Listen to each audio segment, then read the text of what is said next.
Þú veist, ykkur spáði hvað, 7. sæti ef ég man rétt, eða 6. sæti? 7. Eru þið sáttið við það, ósáttið? Það bara svona, með hvað orðsporið hefur verið og hvað fólk hefur að segja upp á síðkastið, þá það svona alveg samkvæmt bókinni, en okkur eiginlega alveg sama, sko. Ég meina þið endið í öðru sæti fyrra, komist í undanúrslit og væntanlega ekki eitthvað svona planið að gera eitthvað verra en í fyrra? Nei, sjálfsög ekki.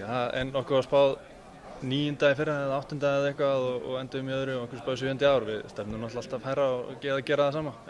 En það alveg skiljanlegt að okkur sé spáð neðan með að við hafa mist Ryan og Danero og Kitta og Svenna. En við höfum fengið ýmislegt skemmtilegt í staðinn. En það ekki svolítið málið? Þeir eru búin að missa slatta en ekki bara tækifæri fyrir yngri leikmenn að stíga?